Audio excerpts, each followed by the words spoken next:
Cette boîte de glace dans votre congélateur n'est peut-être pas une vraie crème glacée. En réalité, près de 70% des desserts glacés vendus en grande surface ne peuvent légalement pas s'appeler glace au sens strict. Et chaque année, des rappels se multiplient en France et en Europe pour contamination, présence de pesticides ou erreur d'étiquetage. Dans cette vidéo, on vous dévoile 12 marques de glace à éviter absolument, et 5 qui valent vraiment votre argent. On commence par celles qui méritent un grand nom. Les marques à éviter. Numéro 12, Extrême, Nestlé/Fronery. On ne peut jamais faire confiance à une marque qui a fait l'objet d'un rappel sans se poser une question simple. Qu'est-ce qui a mal tourné? Dans le cas d'Extrême, la réponse est venue à plusieurs reprises. En 2021, Fronery a rappelé plusieurs lots de Coné Extrême en raison d'une teneur en oxyde d'éthylène supérieure au seuil autorisé par la réglementation européenne. L'oxyde d'éthylène est classé par l'Union européenne comme substance cancérigène et mutagène. Des pesticides ont également été détectés dans d'autres lots à des concentrations dépassant les limites légales. Ces rappels ont touché plusieurs références populaires. Cône vanille fraise, mini bar, vanille caramel, cône vanille praliné. Les consommateurs ont été invités à ne pas consommer les produits concernés et à les rapporter en magasin. Numéro 11. Nouilles, Fronery. Avant même de parler de goût ou de texture, regardons la liste d'ingrédients de Nouilles, la marque d'Eskimo Premium de Fronery. Huile de palme, émulsifiant, stabilisant, arôme. La formule est loin de l'image naturelle et exotique véhiculée par le marketing. La marque joue sur des noms évocateurs de contrées lointaines, Java pour la vanille, Tanzanie pour le café, mais cette communication cache une réalité industrielle. Et ce n'est pas tout. Nouilly a également été concerné par le rappel lié à l'oxyde d'éthylène en 2021, en même temps qu'Extrême, puisque les deux marques appartiennent au même groupe Fronery. Côté avis consommateur, plusieurs signalent que les saveurs promises, noix de coco, mangue, sont à peine perceptibles, loin de la promesse d'aventure gustative affichée, certains les trouvent aussi trop sucrés.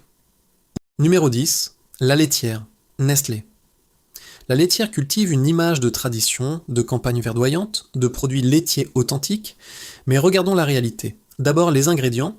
Selon l'analyse nutritionnelle, plusieurs références contiennent du sirop de glucose, des épaississants, farine de caroube, gomme de goire, carragénane, et des émulsifiants, loin de la crème fraîche et des œufs d'antan.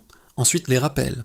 La laitière a elle aussi été concernée par le rappel collectif Fronery de 2021 sur l'oxyde d'éthylène, ce pesticide classé cancérigène. Des lots de plusieurs références ont été retirés de la vente. Et enfin la question de l'étiquetage, plusieurs produits de la gamme sont techniquement des desserts glacés plutôt que des crèmes glacées au sens légal, ce qui signifie une teneur en matière grasse laitière plus faible et souvent un recours accru aux stabilisants. La nostalgie ne devrait pas vous faire fermer les yeux sur ce qui est réellement dans le pot. Numéro 9. Carte d'or, Unilever. Carte d'or se présente comme une glace artisanale haut de gamme avec ses publicités évoquant les glaciers italiens et les recettes généreuses. Mais une fois qu'on retourne le pot et qu'on lit la liste d'ingrédients, l'image s'effrite. On y trouve régulièrement du sirop de glucose, de l'huile de copra, des émulsifiants, mono- et diglycérides d'acide gras et des arômes artificiels. La texture, souvent jugée aérée, révèle une teneur en air significative, ce qui signifie que vous payez littéralement pour de l'air incorporé dans le produit. Plusieurs consommateurs signalent des saveurs trop sucrées et artificielles, très loin des promesses de la communication. Numéro 8, Cornetto, Unilever. Le cône Cornetto, c'est un classique de l'été, vendu depuis des décennies dans toute l'Europe. Mais une fois qu'on décortique la composition, on comprend pourquoi certains nutritionnistes tirent la sonnette d'alarme. La liste d'ingrédients inclut de l'huile de palme, des émulsifiants comme les mono- et diglycérides, de la farine de caroube et d'autres stabilisants. L'huile de palme est controversée depuis des années pour son impact environnemental. Déforestation, destruction d'habitats naturels en zone tropicale. Côté santé, la teneur en sucre est élevée. Un cornetto classique apporte en moyenne 25 à 30 grammes de sucre, soit l'équivalent de plus de la moitié de l'apport journalier recommandé pour un adulte. Et même si les arômes sont présentés comme naturels, les saveurs peuvent nous paraître artificielles comparées à une vraie glace artisanale. Numéro 7, Häagen-Dazs, General Mills, version grande distribution. Attention, il y a une distinction importante à faire. Häagen-Dazs figure sur notre liste des meilleures glaces, mais uniquement quand on parle des produits pot classiques. Ce qui pose problème ici, c'est la version grande distribution en bac et surtout les controverses qui ont entouré la marque. En France, des lots de Häagen-Dazs ont été retirés du marché en raison de la détection d'un pesticide, l'oxyde d'éthylène, dans les additifs entrant dans leur composition. La marque, pourtant positionnée sur le luxe et la qualité, n'a pas été épargnée. Numéro 6, Picard, gamme dessert glacé industriel. Picard est souvent cité comme une référence qualité dans le monde du surgelé, et pour ses bâtonnets de fruits, il mérite effectivement sa réputation, note de 90 sur 100 sur Yuka. Mais toutes les gammes ne se valent pas. Certains desserts glacés de Picard contiennent des listes d'ingrédients bien plus longues que ce que la marque laisse entendre. Stabilisants, émulsifiants, arômes, sirop de glucose. Les préparations complexes, comme les entremets glacés ou les macarons glacés, sont parfois plus proches d'une préparation industrielle que d'un dessert de glacier. Le problème n'est pas tant Picard lui-même que la confusion que crée sa réputation. Les consommateurs baissent la garde et achètent sans lire les étiquettes.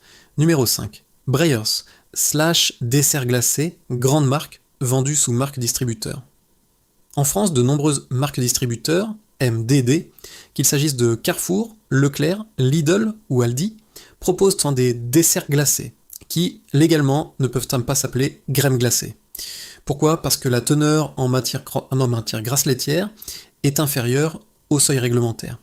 Ce changement de dénomination, souvent imprimé en tout petit sur l'emballage, cache une réalité. Moins de crème, plus de stabilisants, plus d'air incorporé. Le produit est moins dense, moins savoureux et souvent chargé en sirop de glucose pour compenser. Les consommateurs qui ne lisent pas attentivement croient acheter une glace. Ils achètent un dessert glacé industriel. Numéro 4, Magnum, Unilever. Magnum aime se présenter comme le bâtonnet du luxe, publicité sensuelle, chocolat qui craque, enrobage doré. Le message est clair, ceci est de l'indulgence premium. Mais retournez l'emballage et regardez les ingrédients. L'enrobage contient de l'huile de palme et de l'huile de copra, en plus du cacao, ainsi que des émulsifiants comme la lécithine de soja. Quant au cœur glacé, il contient des stabilisants et des émulsifiants multiples. L'huile de palme soulève depuis des années des questions environnementales majeures, déforestation massive, disparition d'espèces menacées comme l'orang-outan dans les zones de production indonésiennes et malaisiennes. Numéro 3. Ben & Jerry's, Unilever. Ben & Jerry's a construit son image sur la bonne humeur, l'engagement social et des noms de parfums rigolos. Depuis son rachat par Unilever en 2000, la marque essaie de maintenir ce positionnement feel good. Mais en regardant de plus près, l'image se craquelle. Côté ingrédients, de nombreux parfums, Ben & Jerry's sont extrêmement riches en sucre, en crème grasse et en mixine. Cookies dough, brownies, caramel, sirop. Une portion peut facilement dépasser votre apport journalier recommandé en sucres ajoutés. Des rapports ont également pointé la présence de traces de glyphosate, un herbicide controversé dans certaines matières premières utilisées par la marque. Bien que la marque affirme que les niveaux détectés restaient dans les limites de sécurité, la découverte a suscité de l'inquiétude chez les consommateurs soucieux de leur santé. Numéro 2, Baskin-Robbins. Baskin-Robbins a bâti toute sa réputation sur une promesse. 31 parfums, un pour chaque jour du mois. C'est séduisant, presque magique. Mais une fois qu'on plonge dans ces boules colorées et chatoyantes, les choses se gâtent. De nombreux parfums Baskin-Robbins reposent que sur des colorants alimentaires synthétiques. Rouge 40, jaune 5, bleu 1, pour créer ces fraises roses électriques, ces scoops de coton candy turquoise ou ces pistaches vert fluo. Plusieurs de ces colorants font l'objet de restrictions en Europe et nécessitent des mentions d'avertissement dans certains pays de l'Union européenne en raison de liens potentiels avec l'hyperactivité chez l'enfant. Numéro 1, Kinder Ice Cream Ferrero. Ferrero a lancé avec fracas ses glaces Kinder en France en 2024. Le pot de crème glacée au goût Kinder Bueno est sorti à 4,89 €, générant, selon les chiffres, 13 millions d'euros de ventes en 13 semaines. Un carton marketing indéniable. Mais quand on décortique le produit, On comprend que vous achetez avant tout une marque, pas une glace. La liste d'ingrédients est longue. Sucre, huile de palme, lactose, stabilisant, émulsifiant, arôme. C'est une formule pensée pour reproduire le goût d'un produit de confiserie dans un format glacé, pas pour vous offrir une glace de qualité. La teneur en sucre est très élevée et l'huile de palme est omniprésente, avec toutes les questions environnementales que cela implique. Ce qui est particulièrement problématique, c'est le ciblage. Ces produits s'adressent en priorité aux enfants grâce à la notoriété des marques Kinder.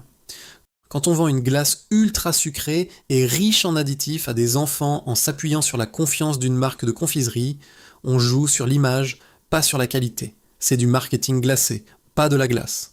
Les 5 meilleures marques, numéro 5, Terre à délices. Si vous demandez à de vrais amateurs de glace quelle marque française fait encore les choses à l'ancienne, un nom revient souvent, Terre à délices. Cette entreprise installée en Ardèche fabrique ses glaces avec une obsession pour la traçabilité et les ingrédients naturels. La démarche est simple et radicale. Des recettes courtes, des ingrédients sourcés localement et en agriculture biologique, des partenariats avec des producteurs régionaux. Pas de colorants artificiels, pas d'arômes de synthèse, pas de stabilisants inutiles. Les sorbets affichent fièrement un taux de fruits supérieur à 50%, ce qui est rare dans le monde industriel. Numéro 4. Amorino Amorino, c'est le glacier franco-italien qui a révolutionné la façon de manger une glace en France depuis son ouverture à Paris en 2002. La recette du succès, un gelato à l'italienne, préparé chaque jour en boutique, avec des ingrédients simples et une présentation en forme de fleurs qui est devenue une signature mondiale. La texture est dense et onctueuse, comme tout bon gelato, moins d'air incorporé qu'une crème glacée industrielle, ce qui signifie plus de saveur à chaque cuillère. Les ingrédients sont sélectionnés avec soin. Vrai pistache de Sicile, vraie framboise, vrai chocolat, pas des arômes qui imitent. Les parfums sont nombreux, créatifs et changent selon les saisons. Certes, Amorino s'est beaucoup développé et compte aujourd'hui des centaines de boutiques dans le monde, mais la charte qualité est maintenue et le gelato reste fabriqué sur place dans chaque boutique. C'est ce que la glace artisanale devrait toujours être, simple, honnête, délicieuse. Numéro 3. Häagen-Dazs, pot classique. Il y a une raison pour laquelle Häagen-Dazs est souvent appelée la crème de la crème du rayon surgelé. La marque a su maintenir dans ses pots classiques une formule remarquablement simple pour un produit industriel. Crème, lait, sucre, jaune d'œuf, voilà les bases. Pas de liste à rallonge, pas de stabilisant superflu dans les parfums phares. La texture est dense et crémeuse, résultat d'une très faible incorporation d'air. Une cuillère de Häagen-Dazs fond lentement en bouche et enrobe le palais de saveur. Là où les glaces gonflées à l'air laissent une impression creuse, la vanille a le vrai goût de la vanille. Le café a la puissance d'un espresso glacé. Numéro 2. Bertillon. Si vous êtes parisien ou que vous avez un jour visité l'île Saint-Louis, vous connaissez Bertillon. Depuis 1954, cette maison familiale produit ce qui est souvent considéré comme la meilleure glace artisanale de France. Et pour cause, Bertillon utilise des ingrédients d'une qualité irréprochable. De vrais fruits, de vraies crèmes, de vrais œufs, du vrai cacao. Les sorbets atteignent des taux de fruits qui feraient rougir n'importe quelle grande marque. La texture est incomparable, dense, soyeuse, pleine de goût, pas d'air, pas de stabilisant, pas d'arômes artificiels. Numéro 1. La Mémère.